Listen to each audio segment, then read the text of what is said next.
Баршаңызға қайырлы күн. Бүгін біз үй жағдайында өте дәмді ауызашарға немесе де басқа да мерекелік дастарханға арналған кичини дайындаймыз. Ең алдымен айранымызға жылы сүтімізді қосып араластырып аламыз. Содан соң 100 грамм айранымызды бөлек алып, оған пищевая содамызды қосып, мастамызбен біріктіреміз. Содан соң бір қасық тұзымызды, бір қасық қантымызды және де бөлме температурасындағы сары майымызды қосып, ұнымызды салып, жұмсақ етіп қамыр илейміз.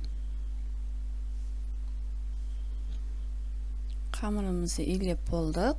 Енді қамырымызды өз-өзіне келіп тұнғанша қойып қоямыз. Содан соң бізде начинкасына пюремізді және де брынзамызды үкіштен өткізіп дайындап аламыз.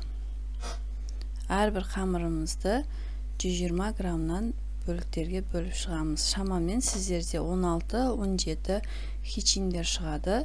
Содан соң пюремізбен брынзамызды араластырып дайындап аламыз. Қамырымызды жайып, әрбір қамырымыздың ортасына 80 грамм біздің начинкамыз кетеді. Ортасына салып, түйіп, содан соң және жайып шығамыз.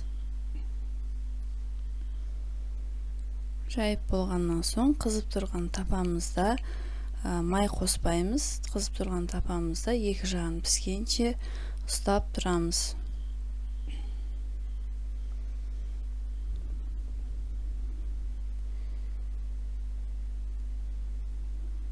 Біздің қызып тұрған тапамызда пісіріп алдық, түрі осындай болады. Содан соң сары майымызды жағып ұсынамыз. Баршаңызға ас болсын.